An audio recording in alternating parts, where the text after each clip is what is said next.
Iya, bismillahirrahmanirrahim. Sebelumnya assalamualaikum warahmatullahi wabarakatuh.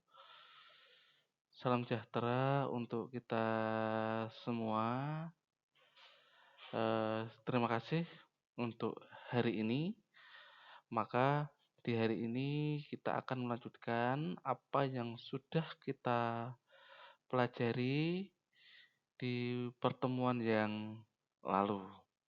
Nah, pada kesempatan kali ini untuk materi yang akan kita diskusikan ataupun yang akan kita bahas yaitu terkait dengan konvergensi media dalam broadcasting. Tentunya ini yang perlu teman-teman mahasiswa pahami dan perlu mahasiswa ketahui juga bahwasanya untuk broadcasting ini konvergensi media itu sangatlah menentukan bagaimana nanti arah broadcasting ke depannya. Nah, oleh sebab itu, pada kesempatan kali ini, tujuan pembelajarannya adalah mahasiswa mampu menganalisis dampak konvergensi media dalam industri broadcasting. Jelas ya, ketika kita ngomong broadcasting, tentunya kita akan berhubungan dengan yang namanya penyiaran. Dan ketika kita ngomong penyiaran, lagi-lagi kita akan menyampaikan bahwasanya itu penyampaian pesan secara bersama-sama atau live langsung. Yaitu ketika kita menyampaikan pesan di jam 10 WIB, maka di tempat yang lain juga sama. Waktunya hanya saja nanti bisa diakses dari berbagai macam tempat. Nah, itu. Nah, sehingga tujuan pembelajaran hari ini ya arahnya nanti teman-teman memahami dan bisa menganalisis bagaimana konvergensi media ini dalam industri broadcasting karena ini akan menjadi bekal kepada teman-teman siapa tahu nanti teman-teman mahasiswa ada yang berkecimpung ataupun bekerja di dalam dunia broadcasting. Oke. Pemahaman umum dulu, ketika kita ngomong konvergensi media, maka di situ adanya proses penyatuan dari berbagai bentuk media komunikasi ke dalam satu sistem digital yang memungkinkan produksi, distribusi, dan konsumsi konten melalui berbagai platform. Artinya, dari konvergensi ini ada banyak media yang tentunya itu digunakan, dapat digabungkan ke dalam eee, satu platform yang utuh. Nah, maka konvergensi media ini terjadi dikarenakan yang pertama terkait dengan digitalisasi teknologi. Ini mengingat nanti perkembangan perkembangan teknologi yang kemarin kita juga diskusikan, nanti akan kita ulas lagi sedikit. Kemudian yang kedua terkait dengan internet, karena perkembangan internet ini sangat-sangat cepat dan ini pun juga menentukan bagaimana arah media-media ke depannya. Kemudian perkembangan perangkat mobile, perangkat artinya sekarang setiap orang hampir memiliki smartphone, tidak usah ngomong merek ya, tapi smartphone di mana itu sudah menjadi hal yang lumrah. Bahkan seiring dengan perkembangan zaman, anak-anak zaman sekarang dia lahir sudah diikuti dengan lahirnya smartphone. Nah, ini juga memberikan dampak, memberikan efek juga nih untuk bagaimana perkembangan media broadcasting ini. Kemudian yang keempat, adanya perubahan perilaku audiens. Tentunya perubahan audiens ini juga harus kita pahami, perlu kita ketahui. Yang mana ketika dulu ada baby boomers, kemudian gen milenial, Gen Z, kemudian gen Alpha dan sebagainya, gen-gen nanti yang ke depan seperti apa, ini juga tentunya akan berpengaruh dan akan mempengaruhi mengapa konvergensi media ini terjadi. Terus selanjutnya ini ini evolusi media di Indonesia yang kemarin kita sudah diskusikan mulai bagaimana dari media cetak, oke, kemudian ke radio, setelah ke radio ke televisi, kemudian masuknya internet, dan sampai sekarang ke media digital. Ini teman-teman harus memahami karena ini juga perkembangan teknologi ini juga berpengaruh nih kepada dunia broadcasting itu sendiri. Nah, itu kemudian ini konsep konvergensi media. Jadi yang dulunya mulai dari media cetak, kemudian yang di audio, kemudian yang ada di TV, itu disatukan ke dalam platform digital atau platform terbaru di mana platform ini itu bisa mengakses cetak, bisa mengakses radio, bisa mengakses TV. Jadi kemarin yang banyak perangkat akhirnya bisa disatukan menjadi satu media saja yang dapat digunakan untuk mengakses apapun. Nah, di sini ya. Nah, ini juga berpengaruh nih ke dalam broadcasting itu sendiri. Jadi kalau dulu penyiaran ya lewat radio, kemudian di TV, sekarang tidak perlu harus beli radio dan tidak perlu harus beli TV, tapi kita bisa menikmati dari produk-produk, program-program broadcasting. Nah, selanjutnya ketika kita berbicara konvergensi media yang menyatukan ini, maka kita bagi menjadi 4 nih. Nah ya, konvergensi media terkait dengan kita ngomong teknologi dan industri, kemudian teknologi dan platform, platform apa yang digunakan, kemudian konten dan industri, lagi-lagi berbeda lagi ini konten nih, kontennya isi dengan industrinya bagaimana. Kalau yang awal tadi teknologi dengan industrinya, kemudian yang keempat itu ada konten dan platformnya. Artinya ternyata ini berpengaruh nih. Yang dulunya teknologi dengan industri, bagaimana saat industri itu muncul? Teknologi apa itu yang muncul? Akhirnya naik. Naiknya ya bisa dari teknologi, kemudian setelah ngomong teknologi nih, platformnya apa yang akan digunakan? Dulu radio, televisi, sekarang internet, tentunya akan berbeda. Nah, akhirnya juga naik lagi. Bagaimana ternyata konten itu juga berpengaruh pada industri. Oke, kemudian turun lagi nih. Bagaimana naiknya konten dengan platform.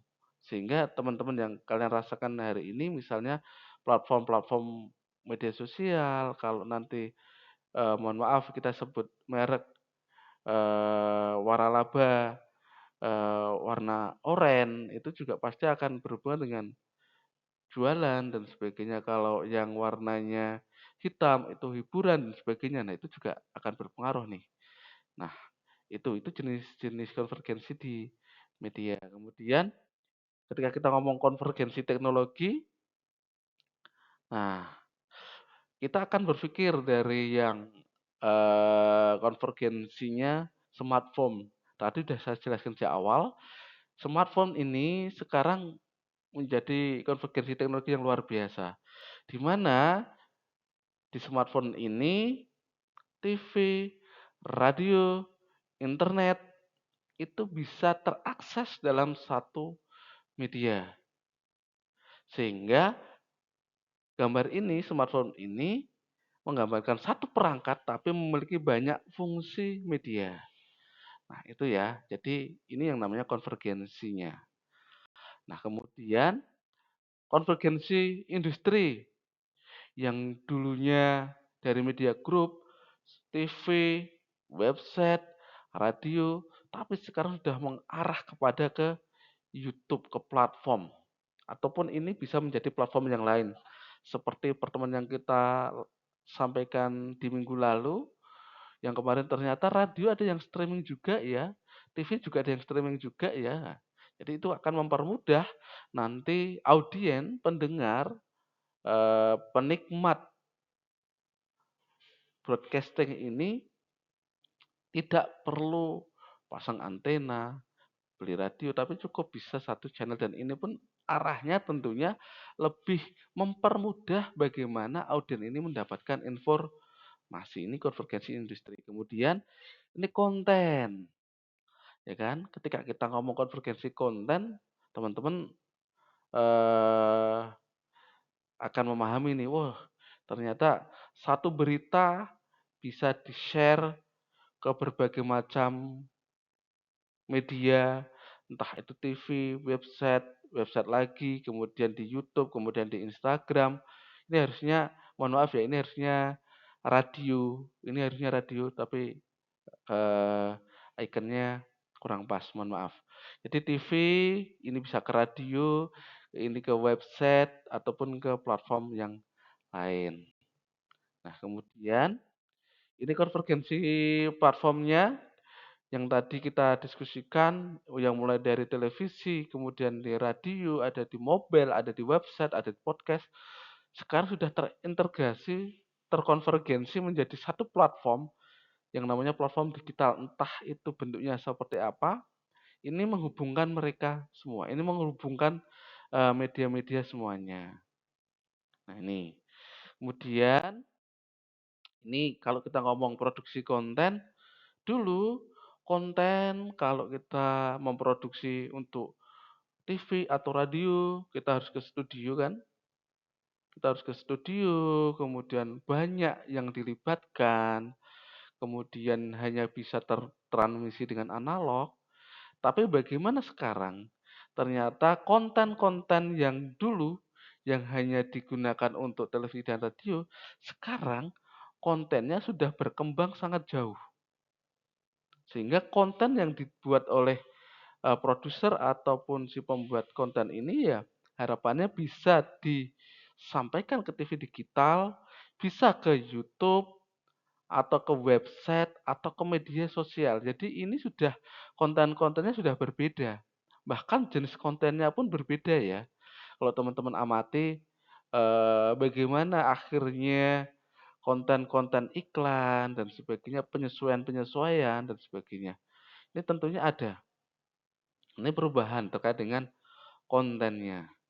Maka selain kontennya, selain teknologinya, maka yang terakhir adalah adanya perubahan audien.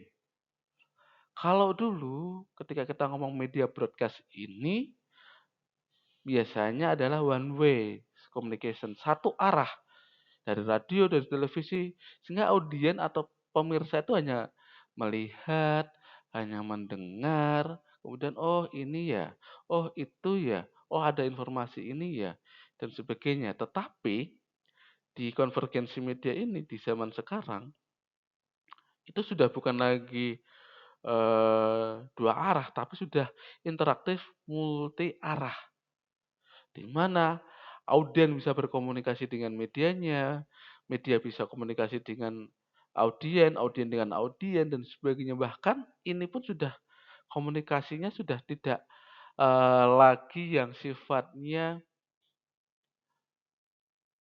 dari pusat ke bawah, tetapi sudah mulai menyebar banyak dari berbagai macam sumber bisa hanya saja tentunya lewat menjembataninya adalah dengan media ini. Nah, itu ada interaktifnya, kemudian ada feedbacknya dan sebagainya. Nah, ini perubahan audien. Jadi audien sekarang sukanya seperti itu. Kalau hanya sekedar mendengarkan, lewat itu sudah mulai membosankan. Sekarang udah mulai, yuk kita ngerespon yuk, yuk berpendapat yuk, nah gitu. Bahkan interaksi yuk, bahkan sampai jauh bisa menjalin pertemanan, menjalin kerjasama dan sebagainya. Nah ini perubahan audiens sehingga konvergensi media ini sangat-sangat mungkin dan sangat-sangat pasti terjadi dan bisa terjadi. Bahkan ini apakah bisa dikategorikan penting atau tidak, silahkan nanti pendapat dari teman-teman seperti apa. Nah, sehingga Untuk dampak konvergensi media nih, ada dampak positifnya, ada negatifnya. Kalau positif tentunya informasi lebih cepat. Ketika teman-teman tadi dengan smartphone, tidak perlu beli TV, radio, buka, download, selesai. Kemudian akses global. Aksesnya kalau di televisi cuma bisa satu ya, pakai remote, radio mindah-mindah. Tapi kalau smartphone kita tinggal ngetik selesai, ganti lagi. Bahkan kalau yang smartphone-nya sudah berteknologi tinggi bisa nyeplit dan sebagainya. Kemudian distribusi luas, informasi cepat sebar. Nah, makanya sering nih kalau zaman sekarang itu ada namanya viral dan sebagainya. Kemudian interaksi audiens, itu saling komen-komenan, berbalas dan sebagainya. Tapi ketika kita ngomong konvergensi media ya juga banyak dampak negatifnya. Entah itu hoax, jadi berita-berita yang asal kirim aja, yang ingin untuk memecah belahkan. Kemudian ada persaingan media tentunya. Teman-teman tahu platform-platform media sosial itu entah di warna kuning, hitam, kemudian di biru dan sebagainya tentunya saingan. Kemudian overload informasi. Karena ini konvergensi media, informasinya ya penuh. Jadi kita mau mengkonsumsi yang mana nih gitu loh. Kita mau mau fokus ke mana? Sehingga ini juga akan berkaitan dengan konsentrasi kepemilikan media. Bayangkan kalau teman-teman memiliki satu akun digunakan di berbagai macam medsos, platform yang lain. Gimana maintainnya, gimana dan sebagainya, gimana ngurusinnya. Nah, itu sehingga konsentrasinya bisa terpecah. Informasi bisa eee, terpecah juga. Nah, itu seperti itu terkait dengan gambaran umum, terkait dengan konvergensi media di dalam broadcasting. Silahkan, ini karena ini hanya pemantik saja, silahkan kalau teman-teman nanti, ingin mendalami dan ingin mencari sumber yang lain, kami persilahkan. Tentunya ini sangat diharapkan di dalam pembelajaran ini, sehingga nanti ketika waktunya kita diskusi ataupun praktek, teman-teman mampu untuk membentuk pengetahuan yang baik. Maka setelah ini silahkan teman-teman untuk dapat berdiskusi di kolom diskusi. Seperti itu dari Pak Galih, saya cukupkan, saya akhiri, mohon maaf jika ada kurang dan lebihnya. Tentunya itu menjadi suatu hal yang lumrah di dalam pembelajaran, tapi jikalau ada kurangnya mohon kami selalu diinfokan. Terima kasih dari saya cukupkan. Wassalamualaikum warahmatullahi wabarakatuh. Terima kasih.